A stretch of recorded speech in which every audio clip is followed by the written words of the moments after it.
totally Arya bitching him out. Oh my god. Too good. No, Cersei, no. Oh my god.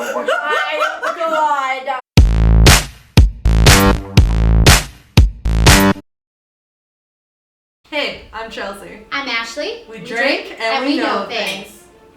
We're here to talk about the Season 7, Episode 1 premiere of the best show ever, Game of Thrones. This one was awesome because it opened with cold open.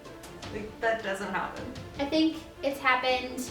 This will be what, the 6th time in 60 episodes? Yeah. Yeah. And so like I feel like it means something when they do a cold open. And after Ian McShane, I gotta give it second for the most epic opening ever. The second it was revealed to be Arya, I was sold. I was too. That was intense. I was like freaking out. When she says, if you leave one wolf alive, the sheep are never safe. She is the queen of one-liners. And just to see Freys' wife, Yeah. young wife, just standing there in awe of this person who just murdered the entire Frey family. Like, I have my suspicions when he didn't drink the wine, because that was weird. I thought it was weird too, because I mean, he wouldn't kill his own family. Yeah, but then the second he said slaughter, I'm like, okay. It's Arya! It's Arya. Why the hell is she going to King's Landing, dude? I thought she was going to Winterfell. Right? When did she change this? Like, someone needs to knock some sense into Arya. Get back to your family, girl. It's that girl. I don't know why she's going to King's Landing to go against Cersei by herself. Right. But it's by herself. She should go back to Winterfell just to see what's up. She hasn't been there for a long time. Oh, really? She's the lone wolf. She'd be stronger with her back. Exactly.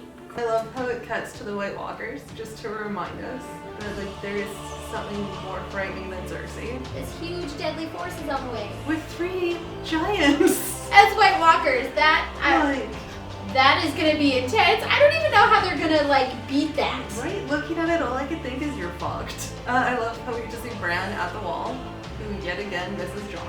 Every time. Like, it is. He can't seem to win. It's like close, but so No far. cigar. He's full on Raven mode now. yeah. When he's talking to Ed and just detailing the White Walker battles, it's not Bran. We've said it before, we're gonna say it again. He isn't the Bran Stark, he is the like 3-eyed Raven. So that's gonna be interesting to see if and when he meets up with his family. Now we have Jon talking about Dragonglass, which is gonna be pivotal. It's mentioned throughout the episode. It's huge because that's the only thing that can really take down the White Walkers. And they seem to have a huge supply of it, so hopefully someone gets access. No kidding. Which means Dany and Jon are gonna have to meet at some point. Yes. Now the question is when and how. That Dragonglass, and the fact that they're like related. Well, but neither of them know that at the moment. They will one day. One day, they don't know it right now. And I gotta do a shout out to my girl, Lady Mormont. Best character on the show. I wish I had that much sass. She is feisty. She is not gonna be sitting by the fire knitting. She's gonna be fighting right there with the rest of the Northerners. It really stuck out to me when Sansa and Jon are addressing all the Northerners that these old men are slowly becoming children. So it's really kind of showing how so many seasoned veterans battling the White Walkers. It's their kids. Yeah. And that stuck out to me, especially when the Karstarks and the Umbers bow to Jon. Like, the future is our children, guys. They're definitely gonna be very pivotal in this war. And It's heartbreaking. yeah, as These are summer children, and now they're gonna have to be like winter warriors. they're gonna have to get there quickly. And it was kind of cool to see Sansa kind of sass Jon in front of everybody. Yeah, she kind of pointed out some very important things to him. Out of all the Starks, she's the one who knows how to play the Game of Thrones. Exactly. And I like how they had their little talk after. It kind of gives me hope we're not going to see a major rift. Maybe not a major one, but as Sansa did say, she learned a lot from Cersei, so it's going to be interesting to see what happens with that. And I enjoyed her calling out Jon for saying, don't be an idiot like Robb and Ned. Sure, they were noble. Sure, they were good guys, but they still lost their heads. They made stupid decisions. Like, you can be strong and you can be like a military leader, just don't be an idiot. Yeah, don't do stupid things and don't trust the wrong people. Then we cut to Cersei and Jaime in King's Landing, standing on that beautiful map. That was truly gorgeous, though. Like, I kind of want it. I do like how they treated us to little close-ups of Dragonstone. Yeah. Like, it's a gorgeous mount. It was definitely a foreshadow for Dragonstone, I believe. Like, of how pivotal that's gonna be. And just how alone Jaime and Cersei is. Like, she talks about how there's enemies to the west, to the east, to the north, to the south. And how it's truly just them now. You're kind of doomed, Cersei. Yeah. You made your bed, you can lie in it. I just hope Jaime has the sense to go find Brienne. Kids aren't there to tie them together anymore, and I think Jaime's a little mad about Tommen. It seemed he kind of came off abrasive about it as the fact that she wouldn't talk about it at all. So, I just want to say, hashtag twincest. oh god. No, well, they lost their baby boy, as he said. Yeah? And so he's dealing with it. Cersei has just become cold and shut off. She's more mad that Tyrion is hand to Queen Daenerys now. Yeah. Which is interesting, because I want to know how she knows. Right? How did she Like, find that out? A part of me feels like potentially there is a spy or someone at least keeping Cersei updated, even if it's just to mess with her. And let's be honest, it's not like it would be that hard to mess with Cersei. No. She's the mad queen now. Like, she's the queen of nothing. Even Jaime says, you're not even the queen of 3 kingdoms. Then we get to one of my favorite parts of the episode.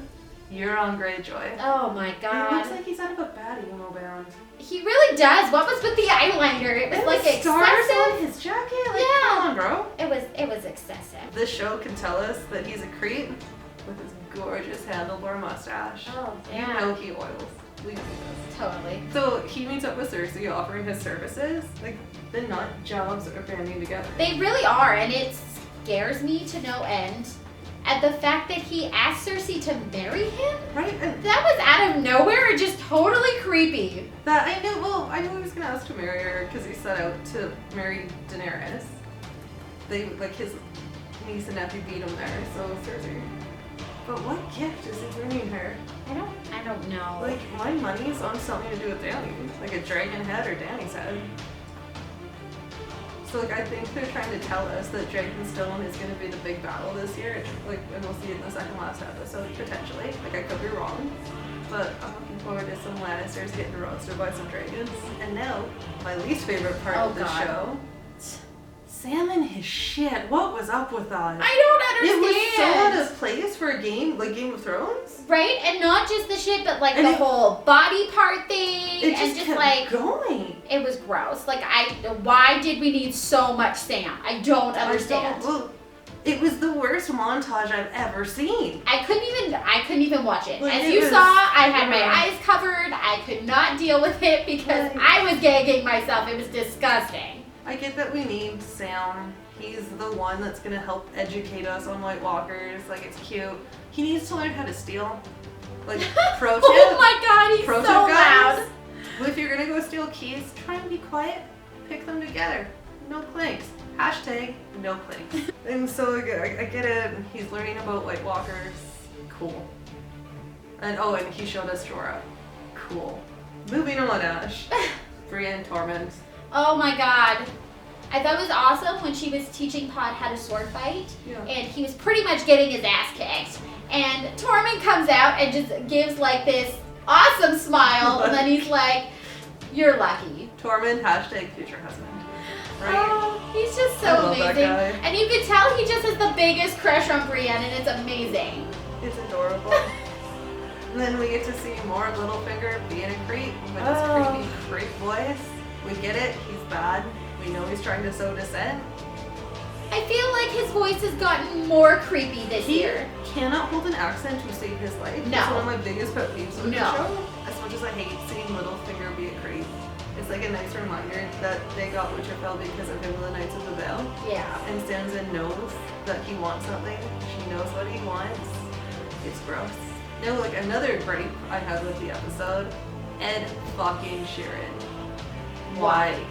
Like, I thought it would be like a cute little cameo. It's like, oh cool, he can sing. No, it was He's- random and out of place. He said more than Dany. Yeah. Like, don't stunt cast like that. That's not why we watch Game of Thrones. Arya walking up to him, like the second you heard him singing, and as she's walking up to these army guys, I'm like, that's Ed Sheeran. Like, And then I'm and like, it why? went on and on. But like, there was kind of I feel like there was a point for that little campfire talk, just to kind of show Arya that these are people with families. They have fathers they love too. They have daughters they love too. Yeah. And it's a way to try and bring her back to humanity. But the thing is the rest of them were talking, and Ed was just sitting there creepily, and then handed her a bottle of wine. Like, he really didn't. Did you hear this, guys? Ed Sheeran encourages underage drinking. Underage drinking. And then we get it when she announces she's going to go kill the queen. They laughed. What other reaction are you gonna have when this child comes up to you and is like, I'm gonna go kill the queen of the Seven Kingdoms? At least we're not to listen to her list anymore. That's true, but little do all of them know that she is very serious and she's not joking. Like, Arya's a girl who gets shit done. She does. Like, She's quite terrifying. And from her, we actually move on to my favorite part of the episode. The Hound is with the Brotherhood. It is interesting to kind of see this transformation where the Hound actually has faith in something. The way he sees things in the flames, the way he takes the time to bury the bodies and give their prayers for the Seven. Yeah. That was interesting. You're actually seeing a big change in the Hound. He's gone from this person who just did Joffrey's dirty work and killed whoever Joffrey said to all of a sudden having It's a philosophical empathy towards people. It's a philosophical change. She went from being a nihilist where nothing matters to actually caring about people he's never met. Yeah. And I feel like the visions he saw in the flames kind of link up with Sam because he sees the mountain by the sea, by the wall, Yeah. Dragonstone. I think it's Dragonstone, and I think it's again telling us there's a shit ton of dragon glass. In case you missed it, there's lots of dragon glass and Dragonstone. Like mountain full. I feel like I got hit over the head with dragon glass. And just going back to Sam, when you get to see wee little Sam, it's showing us how much time's passing. I think that's the most effective thing the show's ever done in kind of illustrating how much time's passed. And we get the Jorah reveal. That was pretty good. My God, that scared the crap out of me. Jorah's doing way worse than I thought he would be. That poor man. I honestly, seeing his arm like that, like, I didn't recognize who it was at first till he started speaking and asking if Dany had made it there yet. Or to, like, to Westeros. Dragon Queen. Yeah. Like, as soon as he said that, you and I, like, looked at each other, we're like, that's Jorah. No, after you screamed. Yes, I screamed. It scared me. It's not my fault. That was scary. I was not expecting his arm to shoot out like that. And can we just do a hashtag save Jorah? Hashtag scared the shit out of me. And that leaves us with Dany, which was kind of a letdown for me. Not kind of. It was a major letdown, Like, might I say. shall we begin? Yes. Yes, we should. Yeah. Why? Why did it take you all the way to the end of the freaking episode to say a line? It was a gorgeous shot, like just having her arrive, that moment when she touches the sand, that was great. The look on her face when they open the gates. Like, that was lovely. And then we get one line out of her.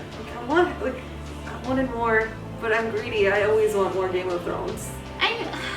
I was just expecting a little bit more Dany. How the Unsullied, Dany, Tyrion, they've all changed their costumes to match Dragonstone. She no longer looks like she's from the East. She looks like she belongs in Westeros. For sure. She definitely, you can tell she's becoming the queen she's meant to be, and that is so awesome. They did a lot with no lines, but it's Dany. I'm rooting for her. I know there's the potential she may go crazy, but like right now, like I'm Team Dany. She's my favorite Game of Thrones character. She has been since the very first episode, the second I seen her. Like, I just needed more of her, and I've been waiting so long for her to get back here, and they give me one line. So we decided to end each episode that we'd come up with two theories. One super crazy and one like plausible, hopefully. Maybe. We'll find out. So what's your theory? My theory for this season is Arya meets up with her dire wolf, Nymeria. Hopefully she prevents Arya from going to King's Landing and makes her go to Winterfell so that she can reunite with the rest of the Starks. And I feel like you're onto something with that one, because I know you're not a book reader. I respect that. But in the books, it's somewhat implied Arya is actually a warg, because she has wolf dreams. She has wolf dreams of Nymeria. That's super cool. Right? So odds are, I feel like they're gonna meet up. I feel like they are too, and it needs to happen. It hasn't happened since the first season. We have not. Who knows, like, what her poor dire wolf has been going through? It's in the budget. They're down to 1. They can have another one now. They can. So I can't take credit for this theory, but it is one of my favorite Game of Thrones theories. The idea is that Bran Stark is actually Bran the Builder, who built the wall originally to help keep out the White Walkers.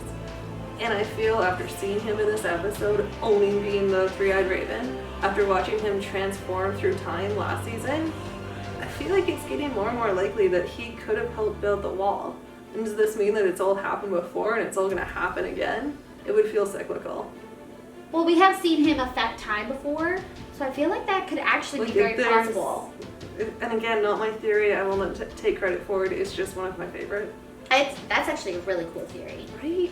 Okay, and then crazy theory. I have lots of crazy theories, so you go first. Alright, so my crazy theory is we all know that Jason Momoa was seen on set. We all know this. It was all over the place and everybody was super excited. So my theory is Khal Drogo is going to show up somehow, some way. I don't know how yet, but he's coming. What is the craziest way you think he'll show up? Just randomly alive. Or possibly as a White Walker. Right? How cool would that be? I think it could happen. I approve. If he was a White Walker, I would probably I would be on the floor hysterically crying because it would kill every inch of my soul. But I feel like that's the craziest thing that could happen. You'll be on the floor crying, I'll be at the TV yelling. Yeah. God, I hope that happens.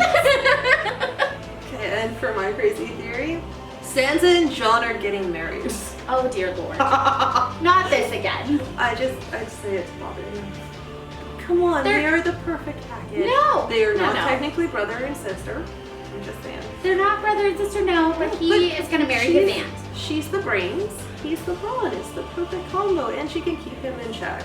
Yeah, but they can't really stand each other. If you can They're tell. learning to like each other. They're trying to be affectionate. That's how most romance starts. He hasn't met Dany yet, though. Just wait, guys. Oh, she's a ginger! He hasn't met Dany yet. A ginger like his wildling love. Oh, Lord. He has not met Dany yet. Keyword there, has not met Dany yet. You know it's Jon and Sansa. Hashtag Stark cross lovers, guys. Hashtag Daenerys. Just saying. Oh, did you say gingeries? No. Like Sansa and Jon? That's not what I said. That is not what I said. No. Alright, so that was our takeaways from the first episode of Game of Thrones Season 7. We cannot wait to talk it out with you guys next week. And as usual, like, comment, and subscribe to help us out, please. Please. Say it one more time, please. God. Freeze frame!